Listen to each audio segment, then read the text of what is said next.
The year is 1986. The location is the edge of the known world, deep beneath the fractured, shifting ice pack of the Arctic Ocean. Here, sunlight is a memory, and the water pressure is enough to crush a man into a distinct lack of existence. In this frozen void, silence is the only armor. For the crew of the Soviet nuclear-powered attack submarine, let's call her K-244, this patrol was supposed to be routine. Their mission was standard doctrine for the Northern Fleet. Patrol the bastion, the protected waters where the Soviet Union hid its ballistic missile submarines from American hunters. They were the guards of the apocalypse, circling in the dark, waiting for a war everyone prayed would never come. But on the 14th day of the patrol, 70 nautical miles north of the Svalbard archipelago, the routine was shattered. It began with the sonar operator. In the cramped, dimly lit acoustics room, amidst the wash of biological noise, the clicking of shrimp, the groaning of shifting ice plates, he heard something that shouldn't exist. It wasn't the biological rhythm of a whale, nor the random, chaotic cracking of an iceberg. It was a frequency, a mechanical, rhythmic pulse. The captain was summoned from his bunk. In the control room, the air was thick with the smell of ozone, diesel, and recycled oxygen. The mood shifted from boredom to razor-sharp tension. The Soviet Navy knew the Americans were bold. They knew the U.S. Navy's Los Angeles-class submarines were faster and quieter.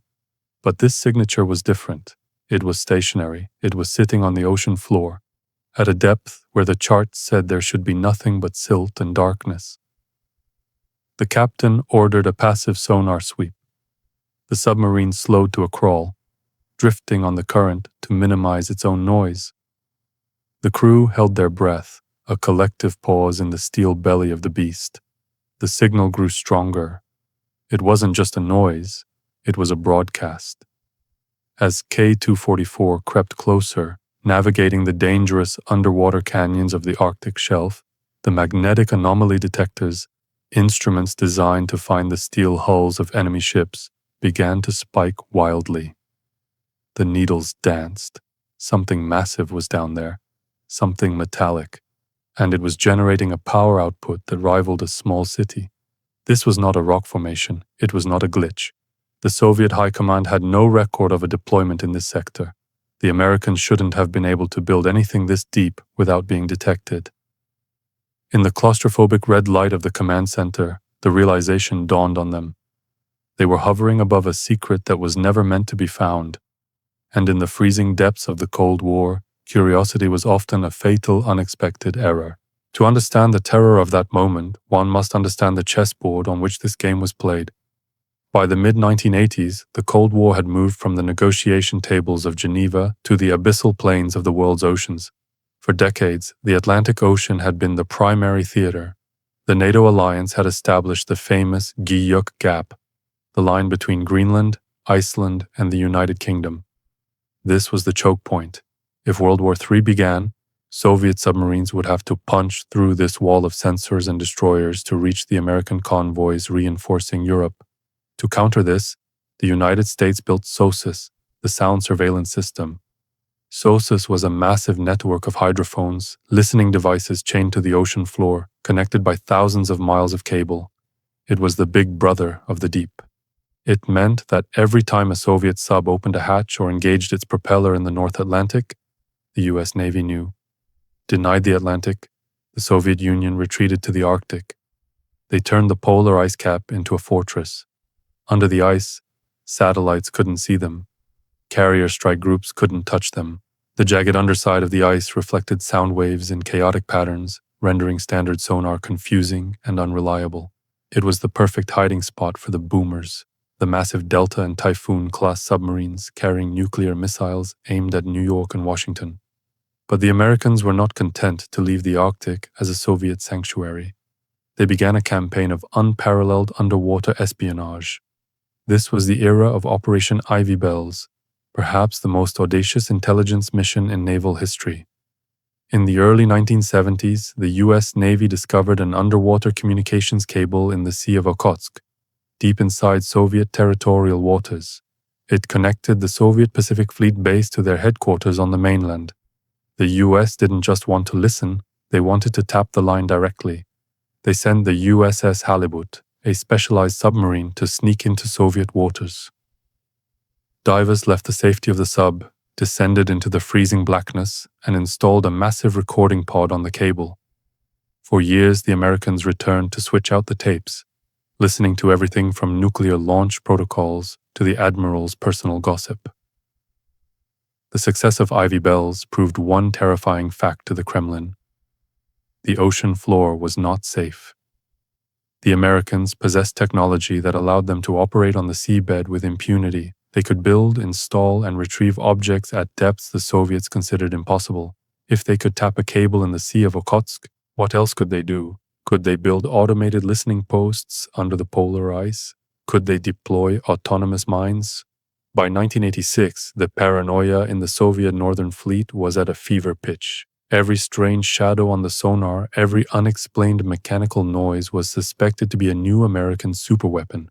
The Arctic was no longer a sanctuary, it was a haunted house, and the object detected by K-244 was about to confirm their worst fears. This wasn't just a listening device.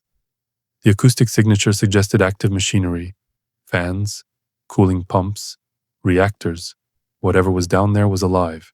Following the initial report from K-244, the Soviet Northern Fleet Command in Severomorsk went into a frenzy. The coordinates were analyzed and reanalyzed. The region was known for dangerous currents and shifting ice keels that could rip the conning tower off a surfacing submarine. It was a graveyard for the careless. A specialized task force was assembled. This was not a job for a standard attack boat. They needed a vessel capable of deep-water maneuvering and advanced electronic warfare. The mission fell to a modified Victor III class submarine, a hunter-killer designed for stealth and speed, outfitted with additional towable sonar arrays and deep-water cameras. Let us refer to this vessel by the call sign Titan. The Titan slipped out of the Polyarny submarine base under the cover of an Arctic storm. Its orders were simple but chilling. Locate the anomaly. Identify it. If possible, disable or retrieve it. If not, mark it for destruction. As the Titan crossed the threshold into the high Arctic, the crew felt the shift. The water temperature dropped. The ambient noise of the ocean changed from the roar of the open sea to the muffled, coffin-like silence of the ice pack. Navigation under the ice is a nightmare of mathematics and intuition. Without GPS, the navigators relied on inertial guidance systems, complex gyroscopes that tracked the sub's movement. But as they approached the target zone, the gyroscopes began to drift. The magnetic anomalies reported by the first scout were stronger now. The compasses swung uselessly. The Titan was flying blind. The captain, a veteran of the Cuban Missile Crisis, ordered the boat to descend to maximum operating depth. The hull groaned, the terrifying sound of steel compressing. At 400 meters, they leveled off. Sonar contact, the operator whispered. Bearing 010, range, close, too close. The signal was deafening now. It wasn't just a pulse. It was a churn, the sound of massive underwater turbines. The Titan crept forward, using its active high-frequency mine avoidance sonar to paint a picture of the seafloor. On the green glowing screens, a shape emerged from the muddy gloom of the abyss. It was angular, geometric. Nature does not build in right angles. It was a structure, roughly the size of a small warehouse, anchored into the rock of the Lomonosov Ridge. It had no markings, no lights, just a smooth, dark surface that seemed to absorb the sonar waves rather than reflect them. Cables snaked out from its base, disappearing into the silt, running off into the darkness like the tentacles of a buried giant. Inside the Titan, the temperature seemed to drop 10 degrees. The crew stared at the monitors. This was beyond the capability of a simple listening post. This was infrastructure. The political officer on board demanded they surface and transmit a burst transmission to Moscow. The captain refused. To surface meant punching through 3 meters of ice, a noisy and violent maneuver that would announce their presence to every hydrophone in the hemisphere. They were alone. Then, the lights on the Titan flickered. It started with the main lighting, dropping to the emergency red. Then the sonar screens washed out with static. The reactor control panel flashed a warning, a power surge in the external sensor array. "It's jamming us," the electronics warfare officer reported, his voice trembling. "High-frequency electromagnetic bursts, directed energy." Panic began to set in. The crew of a submarine is a tight-knit organism, but isolation breeds madness. Whispers ran through the compartments. Was it a weapon? A neutron device, triggered by proximity? In the minds of the Soviet sailors, they flashed back to rumors of the American Black Fleet. They knew of the NR-1, the U.S. Navy's secret nuclear deep submersible, a tiny nuclear-powered submarine with wheels that could drive along the ocean floor. The NR-1 could manipulate objects, cut cables, and recover missiles. Was this an NR-1 base? A recharging station for a fleet of autonomous killer drones? The captain ordered the Titan to back away, but the controls felt sluggish. The magnetic field was interfering with the hydraulic servos. The submarine was heavy, drifting dangerously close to the bottom. If they touched the silt, the suction could trap them forever. Suddenly the sonar operator screamed and tore his headphones off. "Active ping! High energy!" It didn't come from the structure, it came from above. The Titan wasn't alone with the object. Something else was guarding it. Above them, circling in the blind spot of the ice ceiling, was another acoustic signature. Fast. Agile. An American Los Angeles-class attack submarine. Or perhaps something even more advanced, a Seawolf prototype. It had been shadowing them the entire time, using the noise of the object to mask its own propeller cavitation. The trap had been sprung. The Americans knew the Soviets had found the device, and they were making it clear, look, but do not touch. The Soviet captain faced an impossible choice. He could attempt to grapple the object with the Titan's robotic arms, risking a torpedo in the back from the American hunter above. Or he could cut his losses and run, preserving the intelligence he had gathered. He looked at the grainy, distorted image of the black monolith on the screen. He looked at his sweating crew. He looked at the depth gauge. 500 meters. "Helm," he said, his voice like grinding gravel. "All ahead flank, hard rise, emergency ascent." He decided to break the ice. The Titan surged upward, engines screaming, venting steam and noise into the water. It was a crazy Ivan maneuver, vertical and violent. The American Shadow backed off, not wanting a collision. The Titan smashed through the ice sheet, surfacing in a chaotic explosion of frozen shards and white water. They were safe from the depths, but the mystery remained below. The Titan limped back to port, its hull scarred and its crew shaken. The data tapes, the sonar recordings, and the blurry photographs of the anomaly were immediately confiscated by officers of the KGB's Third Directorate. The crew was debriefed in isolation. They were told they had seen nothing. They were told it was a geological formation, a trick of the gas pockets in the Earth's crust. They were forced to sign non-disclosure agreements that carried the threat of treason charges. The incident was scrubbed from the ship's log, but rumors have a way of surviving, even in the Soviet Union. In the years that followed, whispered theories circulated through the officers' messes of Murmansk and Vladivostok. What was the object? Some naval engineers believed it was a prototype for a permanent, seabed-based missile silo, a way for the U.S. to station nuclear weapons closer to Russia than ever before, bypassing the need for submarines entirely. Others suggested it was a massive automated signal repeater for the SOSUS network, a node designed to penetrate the acoustic shield of the Arctic ice. If true, it meant the Soviet bastion strategy was useless. The Americans could hear every heartbeat in the Barents Sea. A more exotic theory emerged after the collapse of the Soviet Union.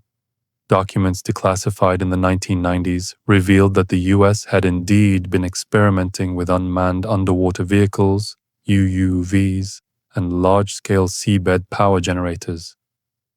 Was the object a charging station? A garage for drones that could loiter for months, waiting for a war to start? The timing is suspicious. The incident occurred just a few years before the Soviet Union began to crumble. The economic strain of keeping up with American technology, Technology that seemed to be decades ahead, capable of building cities on the ocean floor, broke the back of the Kremlin's budget. The discovery under the ice was a psychological blow. It proved that the enemy was not just at the gates, they were under the floorboards. The files regarding the mission of the Titan and the coordinates of the object remain classified by the modern Russian Federation. The US Navy naturally has never commented on the existence of any such structure in that sector. Today, the Arctic is melting. The ice that once hid the cat-and-mouse games of the superpowers is receding, opening up new shipping lanes and exposing the ocean floor to modern mapping. Nations are once again scrambling to claim the Arctic shelf. Russia, the United States, China, and Canada are sending new fleets of icebreakers and submarines into the north. They are looking for oil, they are looking for gas, they are looking for strategic dominance. But perhaps they will find something else. Somewhere on the Lomonosov Ridge, buried under decades of silt, the object might still be there. Its batteries may have drained, its fans silenced, its titanium shell covered in marine snow. It sits in the crushing dark, a monument to a war that never turned hot, but was fought with a cold, terrifying intensity. It waits for the next sonar ping. It waits to be rediscovered, because the ocean keeps its secrets well. But under the Arctic ice, not everything is frozen in time.